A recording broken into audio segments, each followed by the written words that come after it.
Hey everyone, today I will be reviewing the new Audi 2023 A3 Sedan. The model behind me is the TFSI 35, which is the base model of this Audi A3 range. In this review, what we'll be doing is we'll be taking a look at the exterior of the car, we'll jump in and have a look at the interior of the car, and then I'll talk about what the cars are like to drive on the road. If you haven't already done so, please subscribe to this channel by pressing the subscribe button below.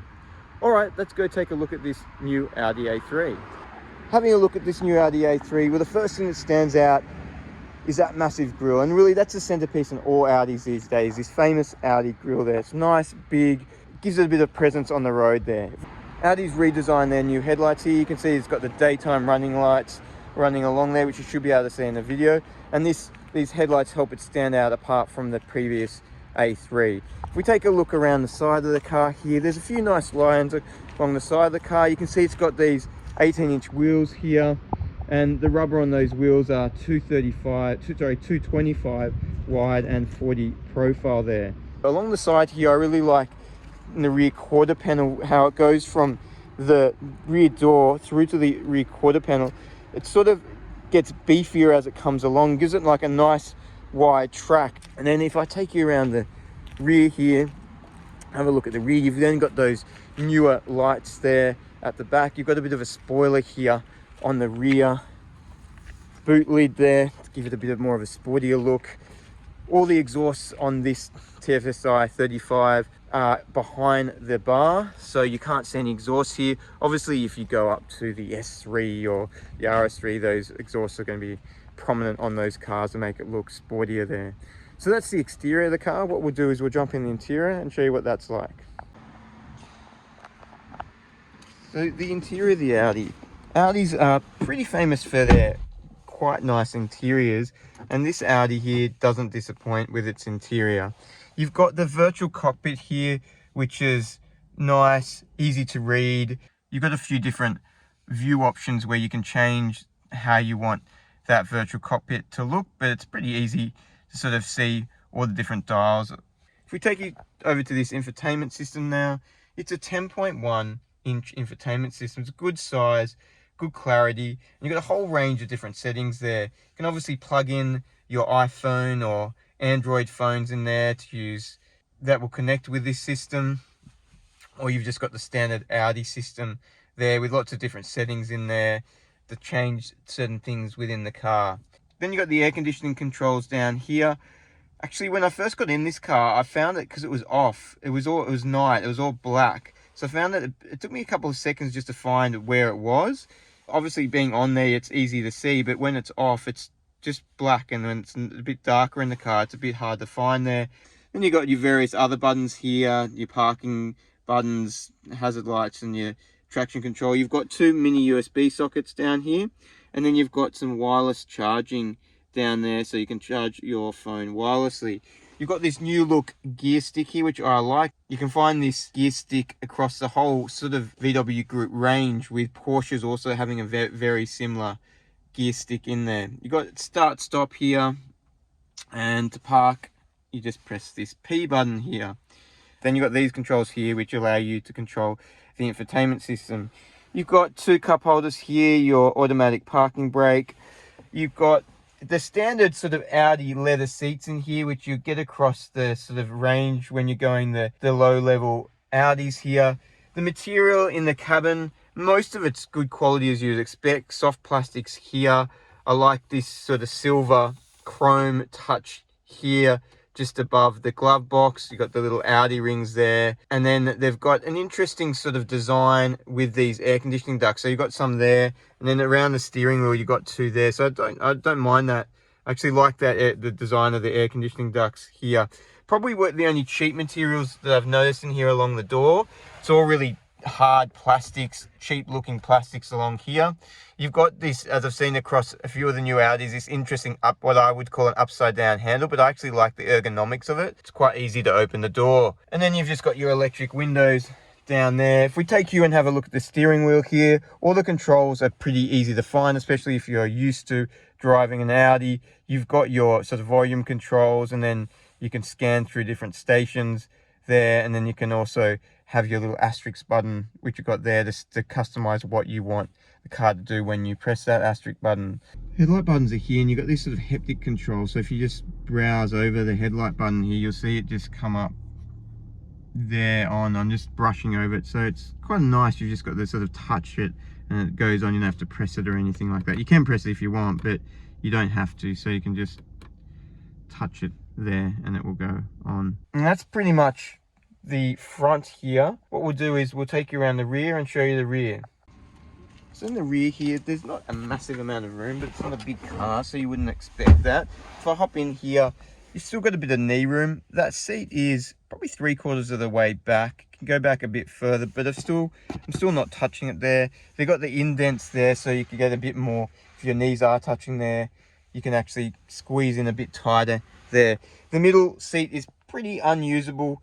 It's front wheel drive, but no, Audi seem to sort of always have in their cars this drivetrain that comes up here. I know the reason why, and it would be designed for the all-wheel drive models because you'd need the drivetrain to come there, but obviously with the front-wheel drive model there'd be nothing there, which just makes it a bit more difficult to get across to the other side, and also means that you're encroaching on the people, if you've got people on the left or right of you, their room. So I think an adult would be very squeezed in this middle seat here.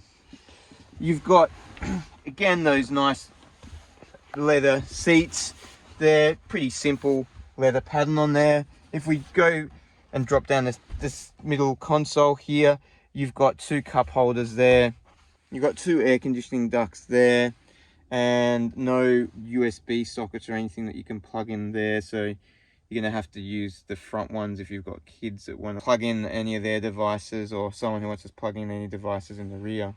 So that's the rear of the cabin here. What we'll do is we'll take you around and show you the boot space. So the boot space in this sedan is 425 litres. If you go to Sportsback, it's a bit smaller. It's 380 litres. In the boot here, I haven't noticed any 12-volt sockets. You've got no spare tyre, but you do have a bit of extra storage space where the spare tyre would. You've just got a puncture kit that you'd use down there. Other than that, these seats will fold down 40-20-40 split, so you can fold them down to get more luggage space. But yeah, that's a boot space. This boot will pop up automatically from the driver's seat. You can do that, but it'll require you to manually close it, just like I am now. All right, so let's jump in the car and see what it's like to drive. So usually at this point in my reviews, I'll be driving the Audi and telling you what it's like on the road. But without a cameraman today, that's going to be a bit tricky. So I'll talk about what it has been like on the road instead. First thing when getting in this car, what I noticed is when you're not used to the layout of this particular Audi, it does take you a couple of minutes just to get used to finding where everything is. But obviously with ownership of this car, you'll get familiar with it and that won't be a problem at all. The ride quality on this car is probably not as good as I expected it to be. I thought it would be a bit smoother on the road, especially when sort of going over a speed bump or sort of absorbing a pothole. I find that you get more feedback than you would expect in it. What I did also find is when you get a bit of undulations in the road, the car moves around a bit more than I would expect. But in saying that, the handling is very good on the car. If you throw it into any bends, it will sit really flat through the bend and give you more than enough confidence in going through that bend. I do also like the way that they weighted the steering wheel. It's not too heavy, it's not too light, and you get good feedback from the steering wheel, whether it's going around bends or just driving around usually. One other thing that did disappoint me with this was that some technology that is standard across cars that are a lot cheaper than this is not standard in this car, or actually even available in this model. One of those things in particular is your blind spot assist. So Audi actually couldn't make that available because of the microchip shortage in 2022.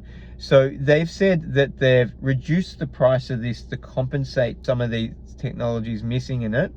But obviously the newer models that will be coming out later on this year will have that technology in it. It still does have a reasonable amount of technology in it though, so you're not missing out on too much. So you've still got your automated headlights, your midgetation alerts, your emergency braking assist, your obviously basic things like traction control. You've got your rear parking sensors and rear camera, and you've also got a front parking sensors in this as well. The engine in this is a 1.5 litre 4-cylinder turbocharged engine, and it's also got a 48-volt hybrid battery. It is pretty good in terms of performance. It feels pretty nippy around town, and more than enough than you need. Obviously, if you want something more powerful, Audi have got you covered there with the 40 TFSI or the S3 or the very powerful Audi RS3. The car actually surprised me when I took it off the lights out. I put my foot down just a tiny bit and just to see what it was like, and I got a tiny bit, okay, I got a bit heavy footed, and I was able to spin up the rear wheels a bit before the traction control kicked in, so that surprised me a bit. Audi says this does about 8.4 seconds to 100, but to be honest, I found it felt a bit quicker than that. The 7-speed gearbox in this is a dual clutch gearbox. It's a pretty smooth gearbox. I haven't had any issues with clunks or downshifts or upshifts with it, so I've been pretty happy with the gearbox. In terms of fuel efficiency in this car's pretty frugal. It's 4.9 litres combined to 100 kilometers you get. I've been doing most of my driving around the city, and it's showing me about 5.3 litres to 100 kilometers, so not too far off Audi's mark of 4.9 litres there. What I've also found is it's got a really good stereo system in this. This has got the standard stereo system, so it doesn't have any of the upgraded stereo system, and it still gives you some great sound quality. It's got a subwoofer in it to give you some strong bass there, so I don't even think there's a need to have to upgrade to the more expensive sound system. The brakes on this car also feel really strong and don't seem lacking at any stage there, so you can be confident in those brakes. So all in all, I think it's a nice car to drive. I think there's a few little bits missing, but I think with the newer models in this A3 that are going to come out, you'll get a few of those extra technology bits that you didn't get when they first brought this one out in this current model. So I think you should definitely have a look at it and take it for a drive and see if you like it for yourself. Anyway, thanks for watching the review today. If you like the review, please feel free to subscribe to the channel.